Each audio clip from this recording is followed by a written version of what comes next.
नमस्कार दोस्तों। NCB education hub YouTube channel में आप सभी मित्रों का हार्दिक अभिनंदन है।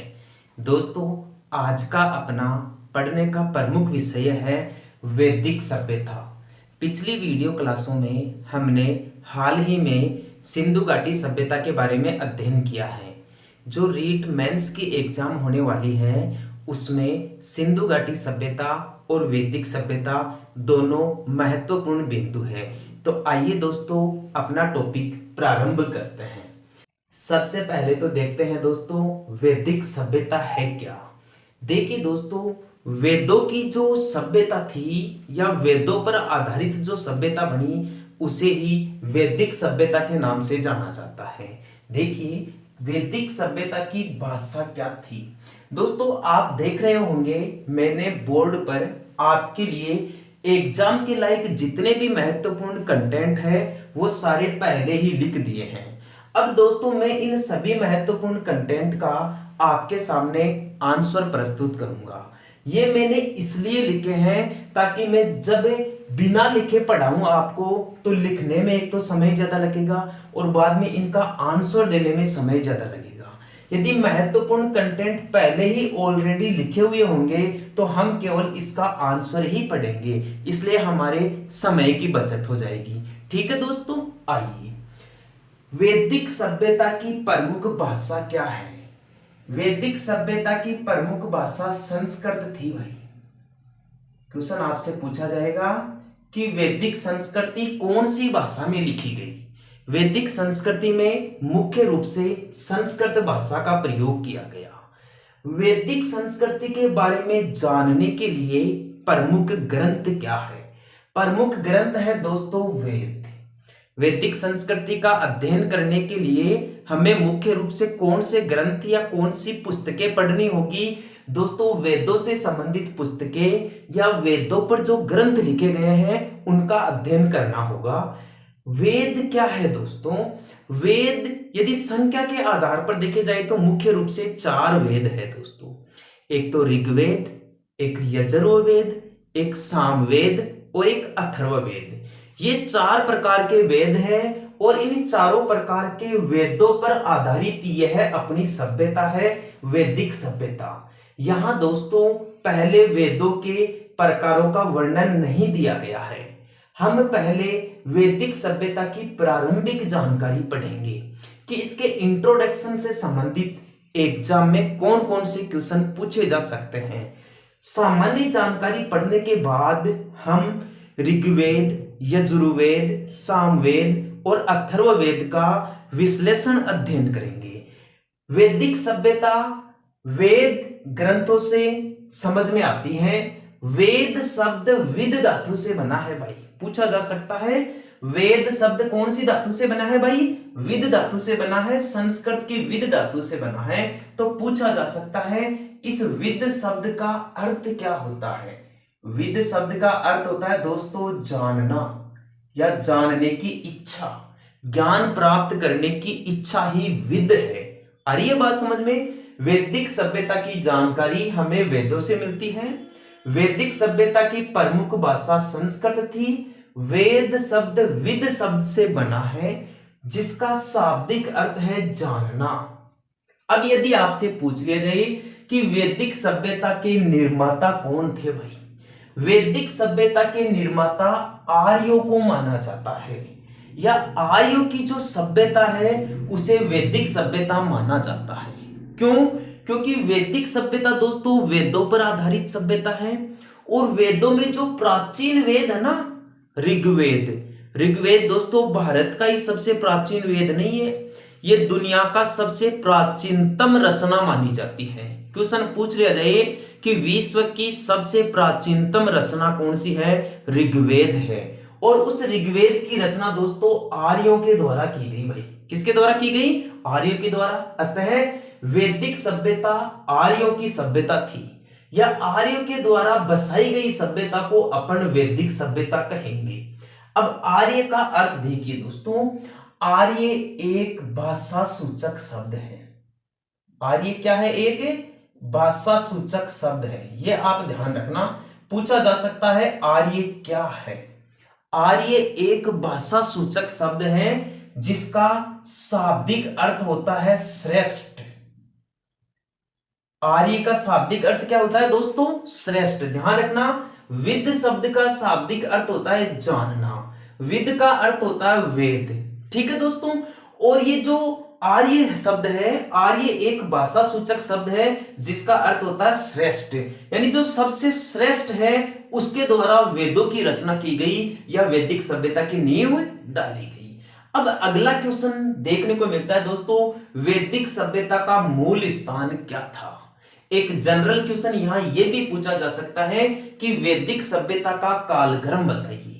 जिस प्रकार दोस्तों सिंधु घाटी सभ्यता का कालक्रम पूछा जाता है, वैसे ही वैदिक संस्कृति या वैदिक सभ्यता का कालक्रम भी पूछा जा सकता है। तो वैदिक सभ्यता का कालक्रम है दोस्तों 1500 ईसा पूर्व की है ये सभ्यता। 1500 ईसा पूर्व से लेकर 600 ईसा पूर्व तक की जो सभ्यता है उसे वैदिक सभ्यता का काल कहा जाता है। वैदिक सभ्यता 1500 ईसा पूर्व से लेकर 600 ईसा पूर्व के बीच की अवधि की अवस्था जिस सभ्यता की थी वह वैदिक सभ्यता की मानी जाती है। कंसेप्ट क्लियर है? आगे देखिए, पूछ ले गए वैदिक सभ्यता का मूल स्थान क्या था भाई? कौन से स्थान पर रहते थे ये लोग, या वैदिक सभ्यता पृथ्वी के कौन से भाग में विद्यमान थी? जैसे हमने पहले पढ़ा है कि सिंधु घाटी सभ्यता भारत, पाकिस्तान और अफगानिस्तान वाले देशों में विद्यमान थी या इस क्षेत्र में विद्यमान थी। हमने सिंधु घाटी सभ्यता का उत्तर, दक्षिण, पूर्व, पश्चिम, क्षेत्रफल, आकार सभी पढ़ा है। तो उसी प्रकार से दोस्तों यहां से भी क्वेश्चन पूछा जा सकता है। वैदिक सभ्यता के बारे में भी आपसे क्वेश्चन पूछा जा सकता है कि वैदिक सभ्यता कहां की सभ्यता थी। अब दोस्तों इस बात का डिसीजन करने के लिए कई विद्वानों के बीच में मतभेद है।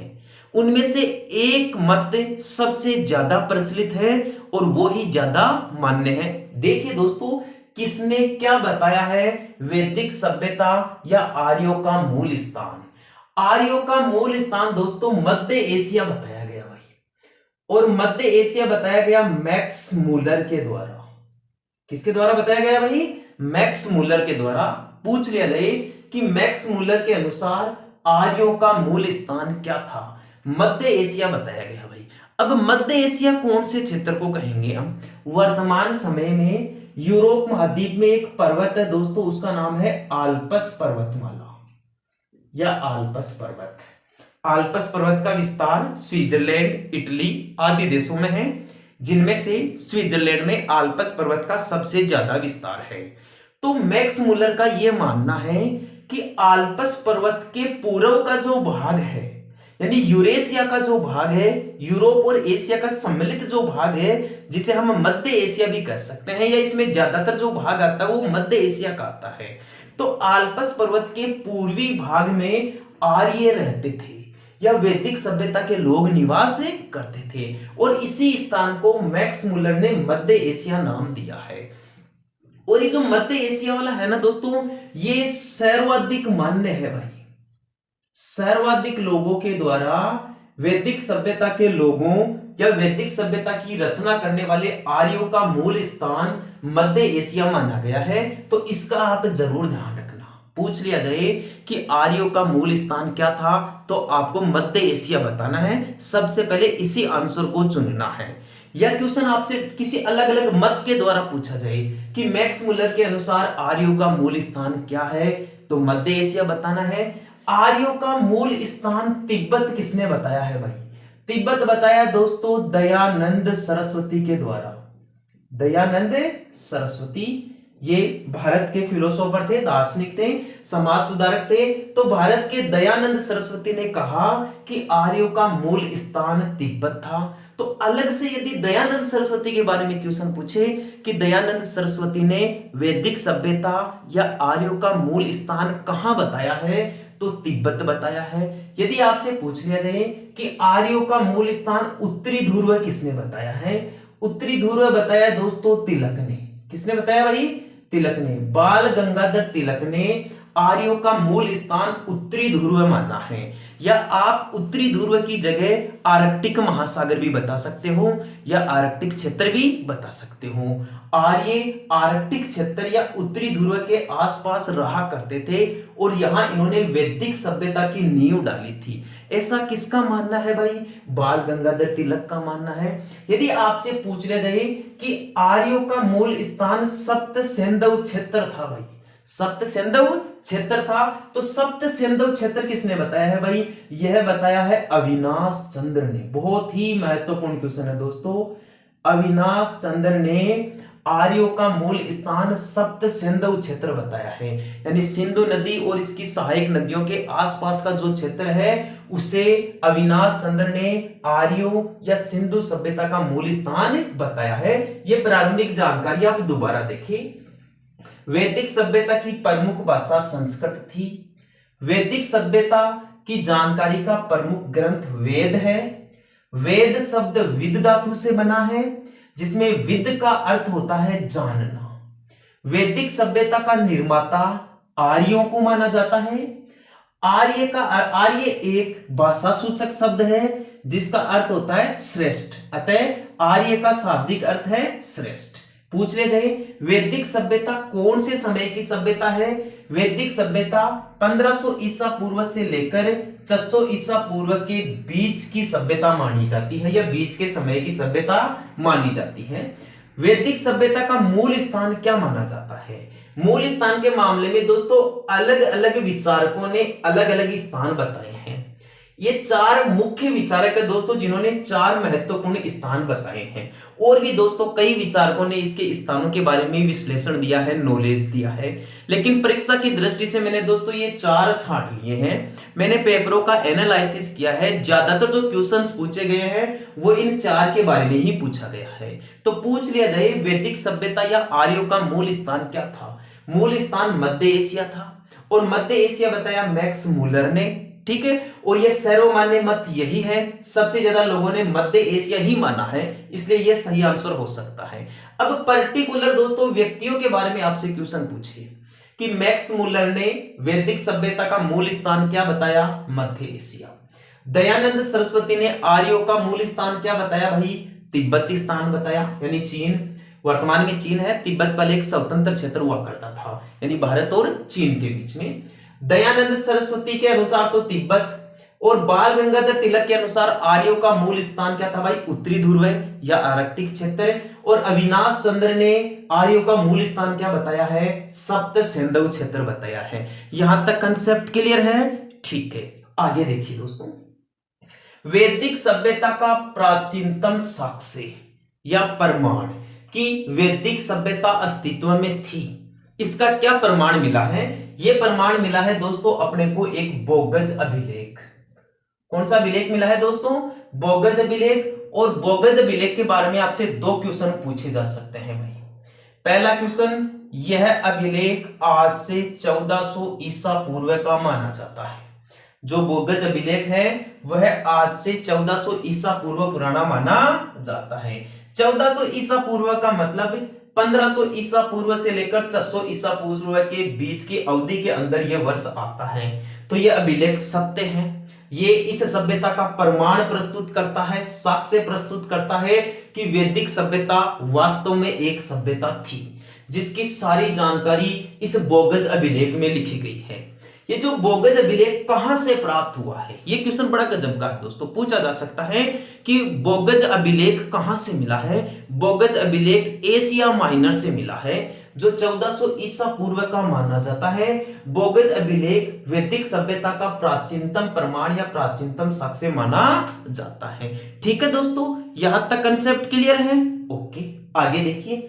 अब दोस्तों हम वैदिक संस्कृति का सामान्य विभाजन करते हैं, क्योंकि यहां से दोस्तों अक्सर एग्जाम के अंदर क्वेश्चन पूछे ही जाते हैं। जैसे सामान्य रूप में वैदिक संस्कृति को दोस्तों दो वर्गों में बांटा गया है भाई। एक तो ऋग्वैदिक सभ्यता और एक उत्तर वैदिक सभ्यता। पहला जो काल था वो ऋग्वैदिक सभ्यता का था, और बाद का जो काल था वो उत्तर वैदिक सभ्यता का था। अब यहां दोस्तों ऋग्वैदिक सभ्यता और उत्तर वैदिक सभ्यता के बारे में कंपटीशन एग्जाम्स के अंदर कुछ महत्वपूर्ण क्वेश्चंस पूछे जाते हैं और वो क्वेश्चंस इस प्रकार से पूछे जाते हैं, जैसे ऋग्वैदिक सभ्यता की जानकारी किससे मिलती है और उत्तर वैदिक सभ्यता की जानकारी किससे मिलती है, ऋग्वैदिक सभ्यता का अस्तित्व कब से कब तक था और उत्तर वैदिक सभ्यता का अस्तित्व कब से कब तक था। ऐसे ही क्वेश्चन पूछा जाता है ऋग्वैदिक सभ्यता में कौन सी धातु मुख्य रूप से प्रयोग की जाती थी और उत्तर वैदिक काल की प्रमुख धातु क्या थी। ऋग्वैदिक सभ्यता के लोगों का प्रमुख व्यवसाय क्या था, ये लोग कौन सा काम काज करते थे, अपना जीवन निर्वाह करने के लिए आजीविका क्या करते थे। तो ऋग्वैदिक काल की व्यवसाय भी पूछा जा सकता है और उत्तर वैदिक काल का व्यवसाय भी पूछा जा सकता है। अब किसी भी समाज की जो सबसे बड़ी देन होती है दोस्तों, समाज का स्वरूप कैसा था, कि ऋग्वैदिक काल का समाज कैसा था और उत्तर वैदिक काल का समाज कैसे था। समाज के बारे में जानकारी के प्रमुख प्रकार यही होते हैं दोस्तों, या तो समाज मात्र सत्तात्मक होता है, यानी परिवार की जो मुखिया होती है वो महिला होती है, या समाज पितर सत्तात्मक होता है, यानी परिवार का जो मुखिया होता है, जो सबसे बड़ा आदमी होता है, वो पुरुष को माना जाता है। एक तो ये, दूसरा प्रकार ये होता है दोस्तों समाज के बारे में, एक तो होते हैं संयुक्त परिवार और एक होते हैं एकल परिवार। तो यहां से दोस्तों क्वेश्चन पूछे जा सकते हैं कि ऋग्वेद की सामाजिक व्यवस्था कैसी थी और उत्तर वैदिक काल की सामाजिक व्यवस्था कैसी थी। यदि आप दोस्तों इन सभी क्वेश्चंस की जानकारी हासिल करना चाहते हैं तो आइए दोस्तों अध्ययन करते हैं, विश्लेषण करते हैं। सबसे पहला बिंदु उठाते हैं ऋग्वैदिक काल की जानकारी। नाम से ही पता चल रहा है दोस्तों ऋग्वेद से मिलती है। ऋग्वैदिक सभ्यता की जानकारी किससे मिलती है भाई, ऋग्वेद से मिलती है। उत्तर वैदिक काल की नहीं है ये केवल ऋग्वैदिक काल की जानकारी है कि संपूर्ण ऋग्वैदिक काल की जानकारी केवल और केवल ऋग्वेद से मिलती है भाई। जो चार वेद ना, ऋग्वेद, यजुर्वेद, सामवेद और अथर्ववेद, उन चारों में से जो शेष तीन वेद ना, उनका ऋग्वेद से कोई लेना देना नहीं है। केवल ऋग्वैदिक सभ्यता का जो समय है वो केवल ऋग्वेद से मिलता है, इसी में इसकी पूरी जानकारी है भाई। ध्यान रखना दोस्तों, ऋग्वेद सबसे पवित्र वेद है। इन चारों वेदों में से जो सबसे पवित्र वेद है ना, वो कौन सा है भाई, ऋग्वेद। और ऋग्वेद सबसे प्राचीन वेद भी है, अतः ये सबसे पहले लिखा गया, ये सबसे पहले लिखा गया। अब ऋग्वैदिक सभ्यता की जानकारी तो ऋग्वेद से मिल जाती है, लेकिन उत्तर वैदिक काल की जानकारी किससे मिलती है भाई। उत्तर वैदिक काल की जानकारी मिलेगी ऋग्वेद के बाद की जो तीनों वेद बच गए ना दोस्तों, उन तीनों वेदों में उत्तर वैदिक काल की जानकारी लिखी गई है। तो कौन कौन से है वो, उनमें से दोस्तों एक तो है अथर्ववेद, एक तो कौन सा है अथर्ववेद, एक है दोस्तों यजुर्वेद, एक वेद दोस्तों यजुर्वेद है, और एक है दोस्तों सामवेद। सामवेद के बारे में ध्यान रखना दोस्तों, इसे संगीत का वेद माना जाता है। पूछ लिया जाए कि संगीत शास्त्र का वेद कौन से वेद को माना जाता है भाई, सामवेद को माना जाता है। तो उत्तर वैदिक काल की जानकारी अथर्ववेद, यजुर्वेद और सामवेद से मिलती है, और ऋग्वेद की जानकारी या ऋग्वैदिक काल की जानकारी केवल ऋग्वेद से मिलती है।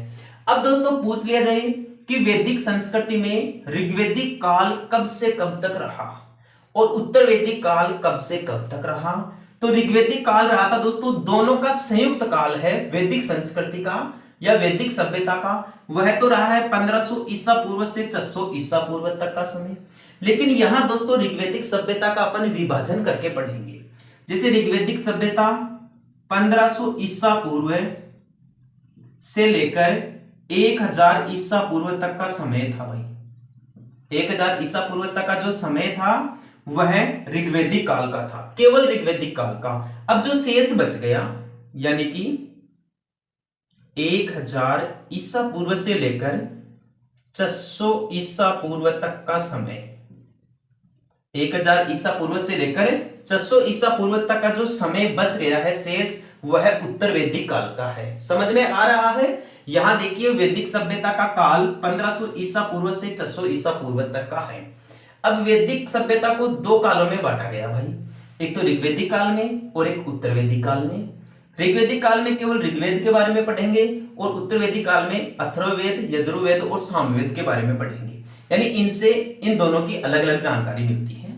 ऋग्वैदिक काल, इस काल में से 1500 ईसा पूर्व से लेकर 1000 ईसा पूर्व तक के समय को माना जाता है। और उत्तर वैदिक काल इससे आगे का समूह है समय, यानी 1000 ईसा पूर्व से लेकर 600 ईसा पूर्व तक के समय को माना जाता है। अब दोस्तों ऋग्वैदिक काल में धातु, कौन सी धातु प्रयोग की थी? यहां क्वेश्चन दोस्तों जिस धातु के बारे में पूछा जाएगा उसके बारे में दोस्तों लोहा के बारे में पूछा जाएगा। वैसे मानव के द्वारा प्रयोग की जाने वाली पहली धातु तांबा थी भाई। उसके बाद में मानव ने कांसा धातु का प्रयोग किया। ध्यान रखना, कांसा एक मिश्र धातु थी। और उसके बाद में मानव ने लोहे धातु का प्रयोग किया। यहां क्वेश्चन पूछ रहा है कि लोहे का प्रयोग या लोहे धातु का प्रयोग क्या ऋग्वेद में प्रचलन था, या ऋग्वेद में लोहे धातु का प्रचलन था? नहीं, ये दोस्तों गलत आंसर है। ऋग्वैदिक काल में लोहे धातु का प्रयोग नहीं किया जाता था। लोहे धातु का प्रयोग कहां होने लगा भाई? उत्तर वैदिक काल में। तो हम स्पष्ट रूप से कह सकते हैं कि उत्तर वैदिक काल में लोहे धातु का प्रयोग किया गया। अगला देखिए, ऋग्वैदिक काल के लोगों का प्रमुख व्यवसाय क्या था, काम धंधा क्या था? ऋग्वैदिक काल के प्रमुख लोगों का व्यवसाय था दोस्तों पशुपालन। यहां के लोगों का प्रमुख विषय क्या था दोस्तों? पशुपालन। और उत्तर वैदिक काल के लोगों का प्रमुख विषय या प्रधान जो व्यवसाय था वह था दोस्तों कृषि। क्या होने लग गया? कृषि। यानी कृषि का अस्तित्व उत्तर वैदिक काल में मिला भाई। ऋग्वैदिक काल में कृषि की जानकारी नहीं मिलती है। ऋग्वैदिक काल की में जो कृषि की जानकारी वो आंशिक रूप से देखने को मिलती है, बहुत कम मात्रा में देखने को मिलती है। वैसे ऋग्वैदिक काल का प्रमुख व्यवसाय पशुपालन माना जाता है और उत्तर वैदिक काल का प्रमुख जो व्यवसाय है वो कृषि पर आधारित था, इसलिए कृषि को इसका प्रमुख व्यवसाय मानते हैं। नेक्स्ट देखिए दोस्तों, ऋग्वैदिक काल का समाज। ये अच्छा क्वेश्चन है दोस्तों। ऋग्वैदिक काल का समाज देखिए दोस्तों, ये पितृ सत्तात्मक था भाई। ये कैसा है? पितृ सत्तात्मक। यहां दोस्तों आप सिंधु घाटी के कंसेप्ट भी क्लियर करते जाइए। ध्यान रखना, ऋग्वैदिक काल और उत्तर वैदिक काल दोनों के समाज पितृ सत्तात्मक थे। दोनों की जो सामाजिक व्यवस्था थी वो कैसी थी भाई? पितृ सत्तात्मक समाज पर आधारित थी। यानी परिवार का मुखिया पिता हुआ करता था या पुरुष हुआ करता था। लेकिन जो सिंधु घाटी सभ्यता है वहां परिवार का जो मुखिया है वह दोस्तों मतलब कि महिला हुआ करती थी।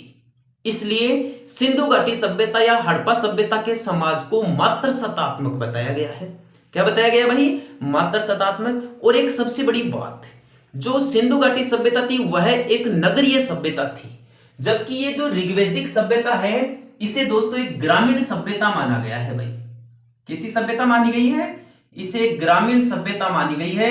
यानी ये सभ्यता नगरों में निवास नहीं करती थी।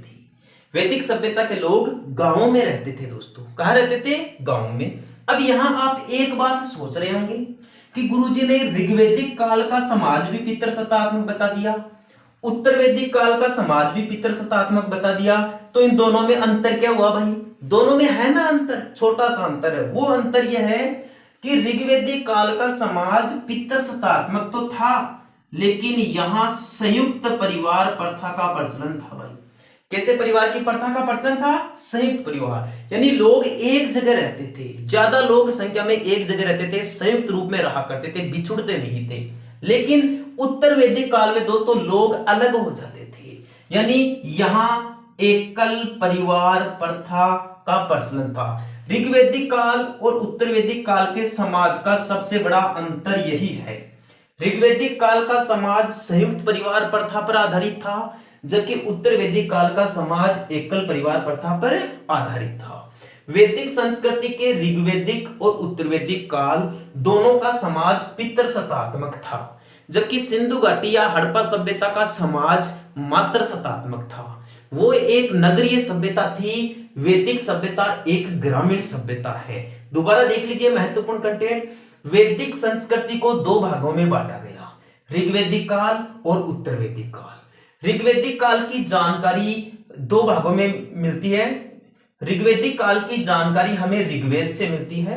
ऋग्वेद सबसे प्राचीन और सबसे पवित्र वेद है, जबकि उत्तर वैदिक काल की जानकारी अथर्ववेद, यजुर्वेद और सामवेद से मिलती है। संगीत का वेद सामवेद को कहा जाता है।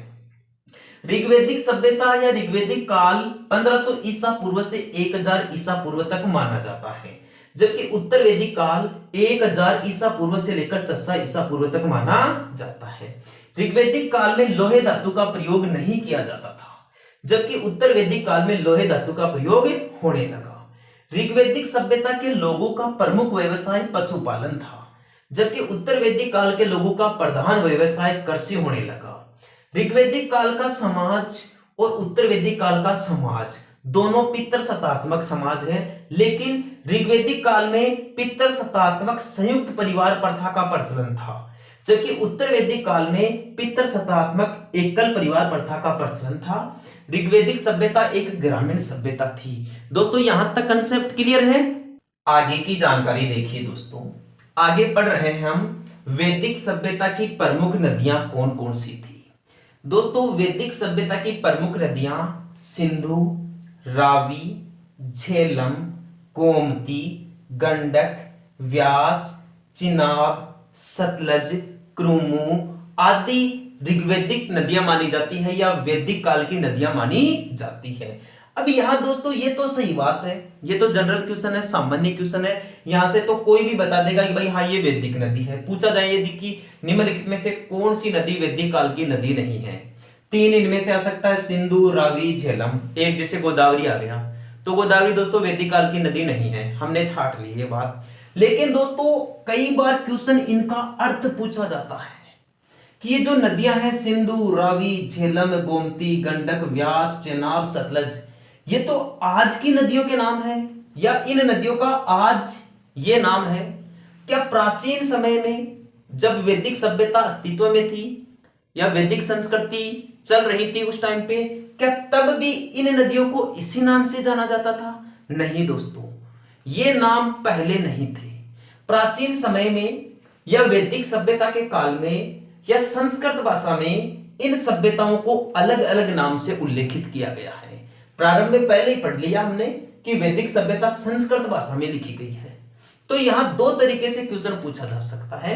जैसे मैं सिंधु नदी के बारे में क्वेश्चन करूं आपसे, सिंधु नदी को वैदिक सभ्यता में क्या कहा जाता था? एक तो ये क्वेश्चन हो गया, ठीक है। एक क्वेश्चन ये पूछ ले कि सिंधु नदी को संस्कृत भाषा में क्या कहा गया, तो ये भी ठीक बात है। दोनों का आंसर तो एक ही देना है, आप चाहे वैदिक सभ्यता में दे दीजिए चाहे संस्कृत भाषा में दे दीजिए, एक ही मतलब होगा। क्यों? क्योंकि वैदिक सभ्यता संस्कृत भाषा में लिखी गई है, ठीक है। तो सिंधु सभ्यता का वैदिक सभ्यता या संस्कृत भाषा में नाम है दोस्तों सिंध। संस्कृत भाषा में क्या नाम है भाई? सिंध। सिंधु को वैदिक साहित्य या संस्कृत भाषा में इसे सिंध कहा जाता था, ठीक है। पूछ ले जाए रावी नदी को क्या कहा जाता था भाई? रावी नदी को कहा जाता था दोस्तों परुषणी नदी। बहुत इंपॉर्टेंट क्वेश्चन। रावी नदी को संस्कृत भाषा में क्या नाम दिया गया है? परुषणी। या वैदिक सभ्यता में रावी नदी को परुषणी नाम से पुकारा गया है। झेलम नदी, झेलम नदी को दोस्तों वितस्ता नदी नाम दिया गया है भाई। झेलम नदी को क्या नाम दिया गया है? वितस्ता। पूछ लिया जाए झेलम नदी को संस्कृत में क्या बोलते हैं या वैदिक साहित्य में झेलम को किस नाम से लिखा गया है? वितस्ता नदी के नाम से लिखा गया है। एक दोस्तों गोमती नदी, गोमती नदी को गोमल नदी के नाम से जाना जाता है भाई। गोमती नदी को कौन से नाम से जाना गया? गोमल, यानी गोमती को संस्कृत में गोमल कहा जाता है। ये जो गंडक नदी है दोस्तों, गंडक नदी, गंडक नदी को संस्कृत भाषा में सदानीरा नाम से उल्लेख किया गया है भाई। कौन सी नदी के नाम से? सदानीरा। यानी वैदिक साहित्य में या वैदिक काल में गंडक नदी को सदानीरा नदी के नाम से जाना जाता था। व्यास नदी, व्यास को कहा गया है दोस्तों विपाशा। व्यास नदी को क्या नाम दिया गया है? विपाशा। व्यास का प्राचीन नाम या संस्कृत में नाम या वैदिक साहित्य में नाम विपाशा नदी था। चेनाब नदी, दोस्तों चेनाब को कहा गया है असिकिनी नदी। क्या कहा गया है? असिकिनी नदी या आसिकिनी नदी। पूछ ले जाइए कौन सी नदी को वैदिक साहित्य में असिकिनी नदी के नाम से जाना गया है? चेनाब नदी को। पूछ लिया जाए सतलज नदी को संस्कृत में किस नाम से पुकारा गया? इसे दोस्तों सतुड़ी नदी के नाम से पुकारा गया है। एक बार दोबारा देख लीजिए, एक बार इस साइड से देख लीजिए और एक बार इस साइड से देख लीजिए। सिंधु नदी को संस्कृत या वैदिक साहित्य में सिंध कहा जाता था। रावी नदी को परुषणी कहा जाता था।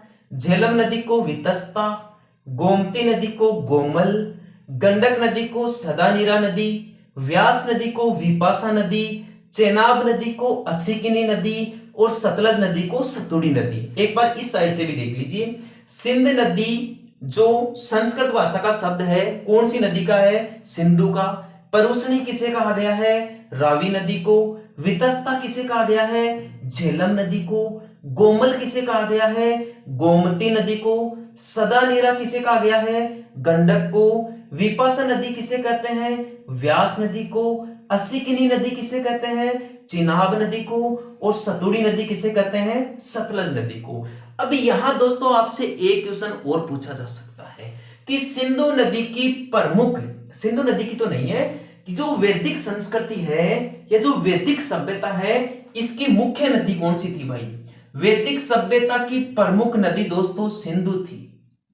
पूछ ले जाए, वैदिक सभ्यता की प्रमुख नदी कौन सी थी? सिंधु।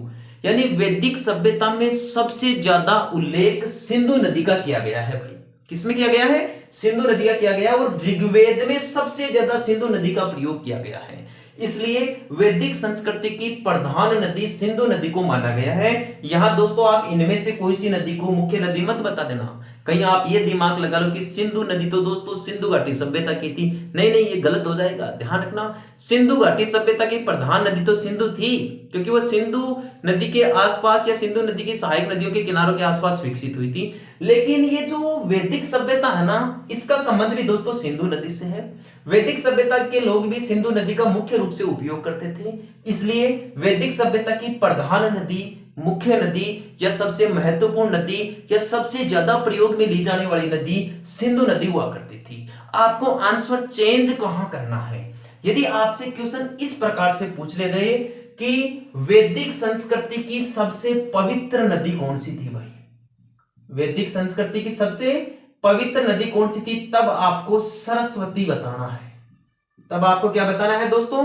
सरस्वती नदी बताना है। दोबारा देख लीजिए, वैदिक सभ्यता की प्रमुख नदी तो थी सिंधु, जबकि वैदिक सभ्यता की सबसे पवित्र नदी थी भाई सरस्वती।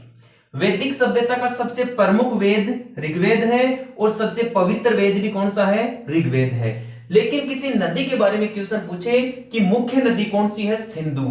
पवित्र नदी कौन सी है वैदिक सभ्यता की? सरस्वती। और आपसे पूछ ले रहे कि वैदिक सभ्यता का प्रधान पशु क्या था, या सबसे पवित्र पशु किसे माना जाता था? गाय को माना जाता था भाई। किसे माना जाता था? गाय को सबसे पवित्र पशु माना जाता था। तो पवित्र पशु तो गाय होता था, और पवित्र नदी सरस्वती नदी हुआ करती थी। आगे देखिए दोस्तों, आपके लिए कुछ ऐसे महत्वपूर्ण क्वेश्चन छाटे हैं मैंने, कुछ एक्स्ट्रा ऐसे क्वेश्चन छाटे हैं जिनके बारे में अक्सर एग्जामिनर पूछता ही रहता है। जैसे श्रुति क्या है? ये क्वेश्चन दोस्तों हमारे फर्स्ट ग्रेड टीचर के एग्जाम में हाल ही में पूछा गया था भाई। यानी जो हाल ही में जो एग्जाम हुई है फर्स्ट ग्रेड टीचर की, उसमें पूछा गया था कि जो वैदिक साहित्य है, जो वैदिक साहित्य है उसको क्या कहा जाता है? वैदिक साहित्य को दोस्तों श्रुति के नाम से जाना जाता है, या इसे श्रुति कहा जाता है। ये क्वेश्चन दोस्तों ध्यान रखना, फर्स्ट ग्रेड टीचर की एग्जाम में पूछा गया है भाई, स्कूल लेक्चरर की एग्जाम में पूछा गया है हाल ही में 2022 में। इसलिए ध्यान रखना, ये सभी क्वेश्चन दोस्तों रीट एग्जाम के लिए और सेकंड ग्रेड एग्जाम के लिए रामबाण साबित होने वाले हैं। आप ध्यान देकर पढ़ते रहिए बस। श्रुति साहित्य क्या है? वैदिक साहित्य को श्रुति के नाम से जाना जाता है। इसे श्रुति क्यों कहा गया भाई? क्योंकि वैदिक साहित्य एक ऐसा साहित्य है जो सुनकर एक पीढ़ी से दूसरी पीढ़ी में स्थानांतरित किया जाता है। यानी दोस्तों ये बोलकर सुनाया जाता है, उसका अधिगम किया जाता है, और फिर उसके बाद में अगली पीढ़ी में स्थानांतरित कर दिया जाता है, फिर आगे वाली अगली पीढ़ी में स्थानांतरित कर देते हैं। इसलिए वैदिक संस्कृति को श्रुति साहित्य के नाम से जाना जाता है। अपौरुषेय क्या है? अपौरुषेय के बारे में कहा गया है कि जो वैदिक संस्कृति है, ये जो वैदिक रचनाएं हैं चारों वेदों की, ये किसी पुरुष के द्वारा नहीं लिखी हुई है, ये किसी लौकिक पुरुष के द्वारा नहीं लिखी गई है। इसके बारे में ऐसा कहा जाता है कि ये जो वैदिक ज्ञान है जो स्वयं भगवान के द्वारा दिया गया था, ये ईश्वर प्रदत्त ज्ञान है, ईश्वर के द्वारा रचना किया गया ज्ञान है या लिखा हुआ ज्ञान है। इसलिए इसे वैदिक साहित्य को अपौरुषेय कहा जाता है। कंसेप्ट क्लियर है? ठीक है, दोबारा बता देता हूं। वैदिक साहित्य में जो वैदिक साहित्य है उसे तो कहा जाता है श्रुति साहित्य। ये दोस्तों भगवान ईश्वर के द्वारा लिखा गया है, इसलिए इसे अपौरुषेय साहित्य कहा जाता है। वेद त्रयी क्या होता है भाई? वेद त्रयी, जो 4 वेद है ना दोस्तों, उसमें अथर्ववेद शामिल नहीं है भाई। कौन सा वेद शामिल नहीं है? अर्थवेद या अथर्ववेद शामिल नहीं है। इसके अलावा प्रारंभिक तीनों वेद शामिल है, जैसे ऋग्वेद शामिल है, यजुर्वेद शामिल है और सामवेद शामिल है। ऋग्वेद, यजुर्वेद और सामवेद, इन तीनों वेदों के सम्मिलित रूप को वेद त्री या वेद त्रयी के नाम से जाना जाता है। तो बहुत गजब का क्वेश्चन है दोस्तों। वेदों की संख्या 4 है, लेकिन आपसे 3 के बारे में क्वेश्चन पूछा जाएगा कि वेद त्रयी में कौन सा वेद शामिल नहीं है। या तो ऐसा पूछ लेगा, तो ध्यान रखना अथर्ववेद शामिल नहीं है, या डायरेक्ट दोस्तों 3 वेदों का क्रम दे देगा आपसे 4 ऑप्शनों में, और पूछ लेगा कि निम्नलिखित में से वेद त्रय के मामले में कौन सा कथन सही है। तो वेद त्रय में ऋग्वेद भी है, यजुर्वेद भी है, सामवेद भी है। यदि आपसे क्वेश्चन पूछ लिया जाए कि प्रस्थान त्रय में कौन कौन आते हैं, दोस्तों प्रस्थान त्रय में 3 चीजें आती हैं। एक तो आता है दोस्तों इसमें उपनिषद, एक तो क्या आते हैं इसमें उपनिषद, एक आती है दोस्तों भागवत गीता, और एक दोस्तों परम पुत्र, जो बेटा होता है पिता का या माता का। इन तीनों को मिलाकर प्रस्थान त्रयी कहा गया है भाई। यानी 3 जो सबसे महत्वपूर्ण है वो कौन कौन है? सबसे महत्वपूर्ण, एक तो उपनिषदों को सबसे महत्वपूर्ण बताया गया है, एक भागवत गीता को सबसे इंपॉर्टेंट बताया गया है, और एक परम पुत्र को सबसे महत्वपूर्ण बताया गया है। यानी इन तीनों का आवश्यक है, जीवन के लिए तीनों चीज जरूरी है, इसलिए इन तीनों को प्रस्थान त्रयी में स्थान दिया गया है। ध्यान रखना, प्रस्थान त्रयी में उपनिषद, गीता, परम पुत्र आता है, जबकि वेद त्रयी में ऋग्वेद, यजुर्वेद, सामवेद आता है, इसमें अथर्ववेद शामिल नहीं है। पूछ लिया जाए वैदिक साहित्य में विनिमय का साधन क्या होता था? विनिमय का मतलब होता है लेन देन का साधन क्या होता था, व्यापार करने का साधन क्या हुआ करता था, आदान प्रदान का साधन क्या हुआ करता था। विनिमय का साधन दोस्तों 2 चीजों को बताया गया है। एक तो गाय का आदान प्रदान किया जाता था भाई, ऋग्वेद में इसे विनिमय का प्रमुख साधन बताया गया है, और वैदिक साहित्य में गाय को सबसे पवित्र पशु भी माना गया है। विनिमय का दूसरा साधन है दोस्तों निष्क। क्या था भाई? निष्क दोस्तों सोने का सिक्का है। निष्क क्या है? सोने का सिक्का। डायरेक्ट यहां से क्वेश्चन भी पूछा जाता है, निष्क क्या है? निष्क दोस्तों सोने का सिक्का है, पूछा जा सकता है। ऋग्वेदिक काल या वैदिक सभ्यता में विनिमय का प्रमुख साधन क्या माना जाता था? निष्क माना जाता था भाई। निष्क का अर्थ होता है सोने का सिक्का। एक गाय भी विनिमय का साधन मानी जाती थी। अब यदि आपसे पूछ ले जाए दोस्तों गविष्णा क्या होता है? गविष्णा शब्द दोस्तों गाय शब्द से बना है, गो शब्द से बना है। तो जो गायों के लिए युद्ध हुए, गायों के लिए होने वाले युद्धों को दोस्तों गविष्णा नाम दिया गया। और सोमरस क्या होता है भाई? सोमरस दोस्तों ऋग्वैदिक सभ्यता के लोगों का मुख्य पेय पदार्थ था भाई। सबसे जो पेय रस माना जाता है, शरबत की तरह का जो सबसे मीठा रस पाया जाता है, उसे सोम रस नाम दिया गया। डायरेक्ट क्वेश्चन पूछा जाता है कि आर्यों का मुख्य पेय पदार्थ क्या था, या वैदिक सभ्यता के लोगों का मुख्य पेय पदार्थ क्या था, उसे दोस्तों सोम रस नाम से जाना गया। एक ध्यान रखना दोस्तों, ध्रुत क्रीड़ा क्या है? ध्रुत क्रीड़ा, क्रीड़ा का मतलब होता है दोस्तों खेल, और ध्रुत का मतलब होता है जुआ पासा। क्या होता है? जुआ पासा। तो आर्यों का ये मनोरंजन का प्रमुख साधन हुआ करता था, यह मुख्य खेल हुआ करता था। तो क्वेश्चन पूछा जा सकता है आर्यों या वैदिक सभ्यता के लोगों के लिए मनोरंजन का प्रमुख साधन क्या माना जाता था? ध्रुत क्रीड़ा माना जाता था। तो दोस्तों ये था आज का अपना पढ़ने का प्रमुख विषय। अब दोस्तों आप एक बार आज जितना भी अपन ने मैटर पढ़ा है ना, आप उसका एक बार स्पेशल रिवीजन देख लीजिए। क्यों मैं ये बार बार रिवीजन क्यों करवाता हूं दोस्तों? मेरी ये एक खास बात मान लीजिए आप, चाहे मेरी आप ये आदत मान लीजिए। मैं बच्चों को जब कोचिंग क्लासेज में डायरेक्ट या प्रत्यक्ष क्लास भी पढ़ाता हूं, या जब ऑफलाइन क्लास में भी पढ़ाता हूं, तो मैं दोस्तों उनको बार बार रिवाइज करवाता हूं। क्यों? क्योंकि दोस्तों पहले तो किसी भी चीज को ध्यान से पढ़ा दिया जाता है, सोच समझकर काफी अच्छे तरीके से बच्चों के दिमाग के साथ जुड़कर उनको समझा दिया जाता है। जब बच्चों के सारी चीजें समझ में आ जाती हैं, तब दोस्तों यदि अपन उनका एक बार रिवाइज यहीं पर करवा दे, और एक बार मैं आपको छोटा छोटा रिवाइज भी बीच बीच में करवाता रहता हूं, एक बार आप इसके नोट्स बना लोगे, एक दो बार आप फिर इसको अलग से पढ़ोगे तो दोस्तों ये नॉलेज हमेशा हमेशा के लिए आपके दिमाग में स्थायी हो जाएगा। क्योंकि स्थायीकरण का सबसे आसान तरीका है ध्यान से इसे समझें और इसका रिपीट एंड रिवाइज करते रहें। ठीक है दोस्तों, तो यदि आप भी हमेशा हमेशा नॉलेज को स्थायी करना चाहते हैं, कंपटीशन एग्जाम में किसी भी प्रकार का कंफ्यूज नहीं रखना चाहते हैं या कंसेप्ट एकदम क्लियर रखना चाहते हैं, तो आइए दोस्तों मेरे साथ रिवीजन कीजिए। हम पढ़ रहे हैं वैदिक सभ्यता। वैदिक सभ्यता की मूल भाषा संस्कृत थी। वैदिक सभ्यता जानने का प्रधान ग्रंथ वेद है। वेद शब्द विद शब्द से बना है, जिसमें विद शब्द का अर्थ होता है जानना। वैदिक सभ्यता के निर्माता आर्य माने जाते हैं या आर्यों को वैदिक सभ्यता का निर्माता कहा जाता है। आर्य एक भाषा सूचक शब्द है जिसका अर्थ होता है श्रेष्ठ। वैदिक सभ्यता या आर्यों का मूल स्थान, सर्वमान्य मत तो है ये लोग मध्य एशिया में रहते थे। सबसे ज्यादा समर्थन मध्य एशिया वाले स्थान को मिला है कि मध्य एशिया में आर्य लोग रहते थे या वैदिक सभ्यता के लोग रहते थे। मैक्स मुलर ने बताया है ये मध्य एशिया। पूछ लिया जाए मैक्स मुलर ने आर्यों का मूल स्थान क्या बताया है भाई, मध्य एशिया। दयानंद सरस्वती ने क्या बताया है, तिब्बत। बाल गंगाधर तिलक ने क्या बताया है, उत्तरी ध्रुव या आर्कटिक क्षेत्र। अविनाश चंद्र ने क्या बताया है, सप्त सिंधु क्षेत्र। चारों में से सर्वमान्य स्थान कौन सा है, मध्य एशिया। नेक्स्ट जानकारी देखिए, वैदिक सभ्यता का कालक्रम 1500 ईसा पूर्व से 600 ईसा पूर्व के बीच की सभ्यता मानी जाती है। ये है वैदिक सभ्यता एक ग्रामीण सभ्यता थी। वैदिक सभ्यता की जानकारी का प्राचीनतम साक्ष्य बोगज अभिलेख है और ये बोगज अभिलेख एशिया माइनर से प्राप्त हुआ है जो 1400 ईसा पूर्व पुराना माना जाता है। वैदिक संस्कृति को मुख्य रूप से दो भागों में बांटा गया है। या वैदिक सभ्यता का पहला भाग तो है ऋग्वैदिक सभ्यता और दूसरा काल है उत्तर वैदिक काल या उत्तर वैदिक सभ्यता।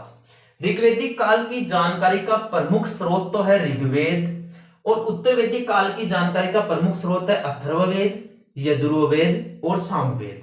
ऋग्वैदिक काल 1500 ईसा पूर्व से 1000 ईसा पूर्व तक माना जाता है, जबकि उत्तर वैदिक काल 1000 ईसा पूर्व से 600 ईसा पूर्व तक माना जाता है।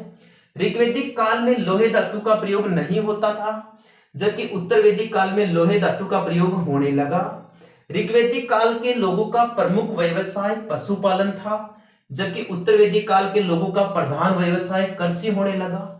ऋग्वैदिक काल और उत्तर वैदिक काल दोनों का समाज पितृसत्तात्मक था, लेकिन मुख्य अंतर यह था कि ऋग्वैदिक काल में पितृसत्तात्मक समाज संयुक्त परिवार प्रथा में था, जबकि उत्तर वैदिक काल का पितृसत्तात्मक समाज एकल परिवार में था।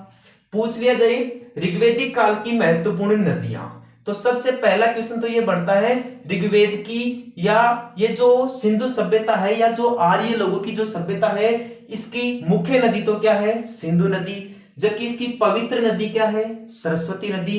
पूछ लिया जाए कि पवित्र पशु कौन सा था, गाय हुआ करता था। रावी नदी को ऋग्वेद में या यहां वैदिक सभ्यता में किस नाम से उल्लेखित किया गया है भाई, रावी को तो परुष्णी कहते थे, झेलम को वितस्ता, गोमती नदी को गोमल, गंडक नदी को सदानीरा, व्यास नदी को विपाशा नदी, चेनाब नदी को अस्सिकिनी नदी और सतलज नदी को सतुड़ी नदी। कुछ महत्वपूर्ण क्वेश्चन और भी है, देख लीजिए। श्रुति क्या है, वैदिक साहित्य को श्रुति कहा गया है। ये क्वेश्चन अभी हाल ही में फर्स्ट ग्रेड टीचर की एग्जाम 2022 में पूछ लिया गया है।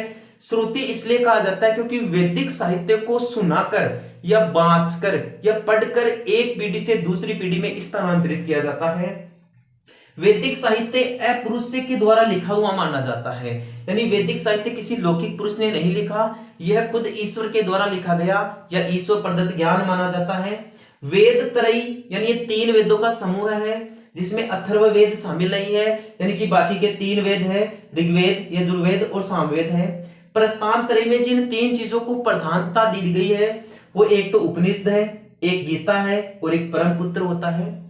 वैदिक जो साहित्य है या जो वैदिक सभ्यता है उसमें विनिमय का साधन गाय और निष्क को माना जाता था।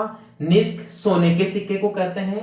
गविष्णा गायों के लिए जो युद्ध हुए उन्हें गविष्णा नाम दिया गया। वैदिक सभ्यता या आर्यों का मुख्य पेय पदार्थ सोमरस कहलाता था और वैदिक सभ्यता के लोग अपना मनोरंजन करने के लिए ध्रुव क्रीड़ा किया करते थे, यानी कि जुआ पासा खेला करते थे। तो इस प्रकार दोस्तों मैंने आपको वैदिक सभ्यता के बारे में जो महत्वपूर्ण जानकारियां है वो प्रदान करने की कोशिश की है। वैदिक सभ्यता के बारे में दोस्तों यदि और भी कोई कंटेंट बच गए हैं तो मैं आपको वो सभी कंटेंट आगामी वीडियो क्लास के अंदर बताऊंगा या आगामी वीडियो क्लास में आपके सामने प्रेजेंट करूंगा। कल फिर मिलेंगे दोस्तों, आज के लिए तो बस इतना ही है अपने इसी YouTube चैनल पर यानी एनसीबी एजुकेशन हब पर। दोस्तों मेरी आपसे एक विनती है, यदि आपको मेरे द्वारा पढ़ाई गई जानकारी अच्छी लगी है या आपको लगता है कि मेरे द्वारा दिया गया ये नॉलेज कहीं पर भी आपके कंपटीशन एग्जाम में काम में आ सकता है, तो दोस्तों अपने YouTube चैनल को लाइक, शेयर और सब्सक्राइब जरूर करें, क्योंकि अपना YouTube चैनल ज्यादा से ज्यादा लोगों तक पहुंचे। दोस्तों यह एक निःशुल्क शिक्षा है। मैंने अब तक अपने YouTube चैनल पर 200 से अधिक वीडियो अपलोड कर दिए हैं और प्रत्येक वीडियो को आप ध्यान से देख लेना दोस्तों, मैंने टॉपिक वाइज डाला है। ऐसे नहीं कि एक वीडियो किसी दूसरे टॉपिक का है, एक वीडियो किसी अन्य टॉपिक का है और एक वीडियो किसी अन्य टॉपिक का है। ये दोस्तों बिल्कुल टॉपिक वाइज है। यदि अपवाद तंत्र पढ़ाया तो दोस्तों पूरा अपवाद तंत्र पढ़ा दिया, महाद्वीप और महासागर पढ़ाए तो पहले पूरे महाद्वीप और महासागर पढ़ाए हैं, भारत का सामान्य परिचय पढ़ा दिया, भौतिक प्रदेश पढ़ा दिया, राजस्थान का भौतिक प्रदेश, राजस्थान का अपवाद तंत्र। इस प्रकार से दोस्तों मैंने महत्वपूर्ण कंटेंट से संबंधित अनेक वीडियो अपने YouTube चैनल पर अपलोड किया है।